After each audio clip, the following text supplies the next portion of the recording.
രാഹുൽ മാങ്കൂട്ടത്തിനെതിരായ ആദ്യ ലൈംഗിക പീഡന പരാതിയിൽ പ്രത്യേക അന്വേഷണ സംഘത്തിന് ചോദ്യം ചെയ്യൽ ഇന്നും തുടരും. ഇന്നലെയും 4 മണിക്കൂറോളം രാഹുലിനെ ചോദ്യം ചെയ്തിരുന്നു. അതിൻ്റെ ദൃശ്യങ്ങളൊക്കെ നേരത്തെ പുറത്തു വന്നിരുന്നു, നമ്മൾ കണ്ടതാണ്. രാഹുൽ പൂർണ്ണമായി സഹകരിക്കുമെന്ന് അറിയിച്ച പശ്ചാത്തലം കൂടിയുണ്ട്. അത് വളരെ പ്രധാനപ്പെട്ട ഒന്നാണ്. ഇന്നും ചോദ്യം ചെയ്യൽ തുടരും.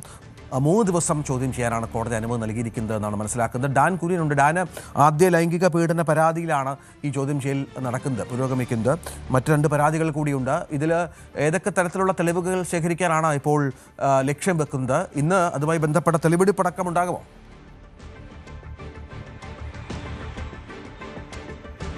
കേസുമായി ബന്ധപ്പെട്ട ഡിജിറ്റൽ തെളിവുകൾ പരാതിക്കാരിയുടെ പക്കൽ നിന്ന് നേരത്തെ തന്നെ അന്വേഷണ സംഘം കൈപ്പറ്റിയതാണ്. അതിനുശേഷമാണ് ജാമ്യം റദ്ദാക്കണമെന്ന ആവശ്യം ഉന്നയിച്ചുകൊണ്ട് കോടതിയെ സമീപിച്ചത്. അവിടെയാണ് മുൻകൂർ ജാമ്യാപേക്ഷയുമായി രാഹുൽ മാങ്കൂട്ടത്തിലെ അഭിഭാഷകൻ ഹൈക്കോടതിയെ സമീപിക്കുകയും അവിടെ നിന്ന് ഉപാധികളോടെ ജാമ്യം നൽകുന്ന ഒരു സാഹചര്യം ഉണ്ടാകുകയും ചെയ്തത്. കോടതി നിർദ്ദേശത്തിൻ്റെ അടിസ്ഥാനത്തിലാണ് 3 ദിവസം, അതായത് ഇന്നലെയും ഇന്നും നാളെയുമായി ചോദ്യം ചെയ്യലിൽ ഹാജരാകാൻ രാഹുലിനോട് ആവശ്യപ്പെട്ടിരിക്കുന്നു. ഇന്നലെ വിശദമായ ചോദ്യം ചെയ്യലാണ്. ഏതാണ്ട് 4 മണിക്കൂറിലേറെ ഉദ്യോഗസ്ഥർക്ക് രാഹുലിൻ്റെ കാര്യങ്ങൾ ചോദിച്ചറിയാൻ കഴിഞ്ഞിട്ടുണ്ടെന്നാണ് നമുക്ക് മനസ്സിലാക്കാൻ കഴിയുന്നത്. അതായത് ഇതൊരു ഉഭയകക്ഷി സമ്മതപ്രകാരമുള്ള ബന്ധമാണ് എന്ന് സ്ഥാപിക്കാനുള്ള ഒരു നീക്കമാണ് രാഹുലിൻ്റെ ഭാഗത്തുനിന്ന് ഉണ്ടായിരിക്കുന്നത്. അതുമായി ബന്ധപ്പെട്ട ചില ചാറ്റുകളടക്കം രാഹുൽ കൈമാറിയിട്ടുണ്ട് എന്നാണ് നമുക്ക് ലഭിക്കുന്ന വിവരങ്ങൾ. അതായത് കോടതിയിൽ നേരത്തെ ഇത് തന്നെ രാഹുൽ സമർപ്പിച്ചിട്ടുണ്ടായിരുന്നു. പ്രതിഭാഗം അഭിഭാഷകൻ കാര്യങ്ങളൊക്കെ കോടതിയിൽ സമർപ്പിച്ചതാണ്. അതേസമയം തൻ്റെ നഗ്നദൃശ്യങ്ങൾ മൊബൈലിൽ പകർത്തി ഭീഷണിപ്പെടുത്തി ദുരുപയോഗം ചെയ്യാൻ ശ്രമിച്ചു എന്നതാണ് പരാതിക്കാരിയുടെ പ്രധാനപ്പെട്ട ആരോപണം. അത് ശരിവെക്കുന്ന തരത്തിലുള്ള ചില തെളിവുകൾ, ഡിജിറ്റൽ തെളിവുകൾ അന്വേഷണ സംഘം കണ്ടെടുത്താനുള്ള നീക്കം നേരത്തെ തന്നെ നടത്തിയതാണ്. പക്ഷേ അതിൻ്റെ ഫോണിൻ്റെ പാസ്വേഡ് പറഞ്ഞു നൽകാൻ രാഹുൽ തയ്യാറായിരുന്നില്ല. പക്ഷേ കോടതിയുടെ കൃത്യമായ നിർദ്ദേശമുണ്ടായിരുന്നു.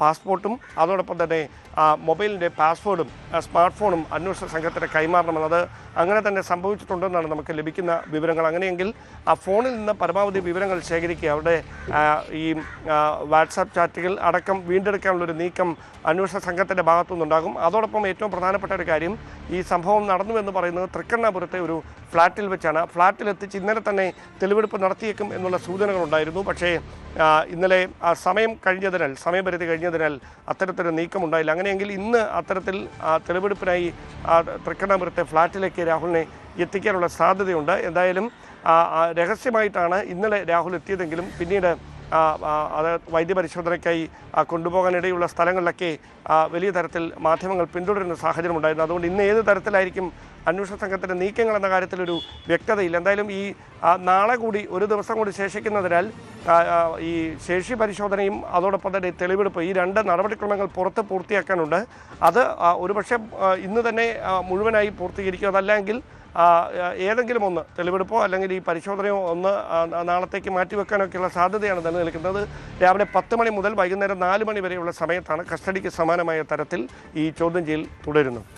നമുക്കറിയാം, കോടതിയുടെ കർശനമായ നിർദ്ദേശങ്ങളുണ്ട്. ഇതുമായി ബന്ധപ്പെട്ട് കോടതിയുടെ ചില പരാമർശങ്ങൾ കൂടിയുണ്ട്. രാഹുൽ കേസിൽ 3 കേസുകൾ, നേരത്തെ പറഞ്ഞ 3 കേസുകളുണ്ട്. ഇതിൽ ആദ്യ കേസിലാണ് ഇപ്പോൾ തെളിവുകൾ ശേഖരിക്കാനും ചോദ്യം ചെയ്യലും മറ്റും നടക്കുന്നത്. ഈ തൃക്കണ്ണാപുരത്തെ ഫ്ലാറ്റ് ഒരു പ്രധാന സ്ഥലമാണ്. അപ്പം പാലക്കാട്ടെ ഫ്ലാറ്റുമായി ബന്ധപ്പെട്ടു ആരോപണമുണ്ട്. മറ്റു പല സ്ഥലങ്ങളിലും വെച്ചും ഇത് പീഡനം നടന്നു എന്നാണ് ഈ പരാതിക്കാരിയുടെ, ആദ്യത്തെ കേസിലെ പരാതിക്കാരിയുടെ വാദം. ഒപ്പം മൊബൈൽ ഫോണുമായി ബന്ധപ്പെട്ട നിരവധി തെളിവുകൾ നമുക്ക് മുന്നിലൊക്കെ വന്ന തെളിവുകളൊക്കെ ഉണ്ട്. ഇതിലും പരിശോധന വേണം. ഈ 3 ദിവസം കൊണ്ട് തീരാനുള്ള സാഹചര്യമുണ്ടോ, അതോ ഇനി കൂടുതൽ കസ്റ്റഡി വേണം അല്ലെങ്കിൽ ചോദ്യം ചെയ്യൽ വേണമെന്ന് SIT ആവശ്യപ്പെടാനുള്ള സാഹചര്യമുണ്ടോ? എങ്ങനെയാണ് അവരുടെ നീക്കം, ഡാൻ? അതായത് തുടർച്ചയായി 3 ദിവസം അന്വേഷണ സംഘത്തിന് മുമ്പിൽ ഹാജരാകാനാണ് കോടതിയുടെ നിർദ്ദേശം. പിന്നീട് കോടതി തന്നെ നിർദ്ദേശിച്ചിരിക്കുന്ന മുൻ നിശ്ചയപ്രകാരമുള്ള ചില ദിവസങ്ങളുണ്ട്. ആ ദിവസങ്ങളിലൊക്കെ ആഴ്ചയിൽ ഒരിക്കലോ അല്ലെങ്കിൽ 2 ആഴ്ച കൂടുമ്പോഴോ എന്നാണ് ആ ദിവസങ്ങളിലൊക്കെ അന്വേഷണ സംഘത്തിന് മുമ്പിൽ ഹാജരാകണം. അവർ പറയുന്ന സ്ഥലത്തെത്തണം. അതായത് അന്വേഷണത്തോട് പൂർണ്ണമായി സഹകരിക്കാമെന്ന ഉറപ്പിലാണ് ജാമ്യം അനുവദിച്ചിരിക്കുന്നത്. അതുകൊണ്ട് തന്നെ അന്വേഷണ സംഘം ആവശ്യപ്പെടുന്ന സമയത്ത് ആവശ്യപ്പെടുന്ന സ്ഥലത്ത് രാഹുലിന് ഹാജരാകേണ്ടി വരും.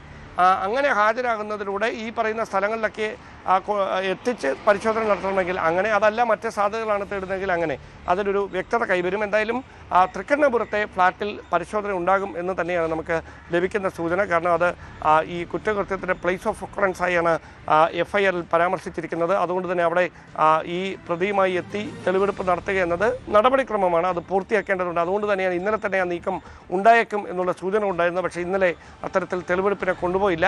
ഒരുപക്ഷെ ചിലപ്പോൾ രഹസ്യമായി കൊണ്ടുപോകാനായിരിക്കാം. അതല്ല എങ്കിൽ ഇത്തരത്തിൽ ഇന്നോ അല്ലെങ്കിൽ നാളെ കസ്റ്റഡി കാലാവധി പൂർത്തിയാകുന്നതിന് മുമ്പോ തെളിവെടുപ്പിന് എത്തിക്കാനുള്ള സാധ്യതയാണ് നിലനിൽക്കുന്നത്. എന്തായാലും പരമാവധി തെളിവുകൾ ശേഖരിക്കുക, ഈ സ്മാർട്ട് ഫോണിൽ നിന്ന് അടക്കം ലാപ്ടോപ്പും നേരത്തെ കസ്റ്റഡിയിലെടുക്കാനുള്ള നീക്കം നടന്നിരുന്നു. പക്ഷേ അത് അന്വേഷണ സംഘത്തിന് കണ്ടെത്താൻ കഴിഞ്ഞിരുന്നില്ല. എന്തായാലും ഈ ഫോണിൽ നിന്ന് ലഭിക്കുന്ന വിവരങ്ങൾ നിർണായകമാവും. മാത്രവുമല്ല നേരത്തെ പുറത്തു വന്ന ശബ്ദരേഖകൾ, അതിൻ്റെ ആധികാരികത കൂടി പരിശോധിക്കാനുള്ളൊരു ശ്രമം അന്വേഷണ സംഘം നടത്തുന്നുണ്ട്. അങ്ങനെയെങ്കിൽ അതൊരു പ്രധാനപ്പെട്ട ശാസ്ത്രീയ തെളിവായി കോടതിയിൽ സമർപ്പിക്കാനുള്ളൊരു നീക്കം കൂടി അന്വേഷണ സംഘത്തിൻ്റെ ഭാഗത്തു നിന്ന് ഉണ്ടാകും. അതായത് ഭീഷണിപ്പെടുത്താനുള്ളൊരു നീക്കം, ഗർഭചിത്രം നടത്തുന്നതിനായി ഭീഷണിപ്പെടുത്താനുള്ള നീക്കം രാഹുലിൻ്റെ ഭാഗത്തുനിന്നുണ്ടായി എന്ന് വ്യക്തമാക്കുന്ന ശബ്ദരേഖകളാണ് പ്രചരിച്ചത്. അതിൻ്റെ ആധികാരികത ഉറപ്പാക്കിയാൽ അത് കൃത്യമായി തന്നെ കോടതിയിൽ സമർപ്പിക്കുക എന്നത് അന്വേഷണ സംഘത്തിന് മുമ്പിലെ ഒരു പ്രധാനപ്പെട്ട കടമ്പയാണ്. അത്തരത്തിലുള്ള ശ്രമങ്ങളും ഇതിനോട് അനുബന്ധിച്ച് തന്നെ അന്വേഷണ സംഘം നടത്തുന്നുണ്ട്. AIG ജി പൂങ്കുഴലിയുടെ നേതൃത്വത്തിൽ തന്നെയാകും ഇന്നും പ്രത്യേക അന്വേഷണ സംഘത്തിൻ്റെ ചോദ്യം ചെയ്യൽ നടക്കുക. ശരി, ഡാൻ കുര്യൻ വിവരങ്ങൾ പങ്കുവച്ചു.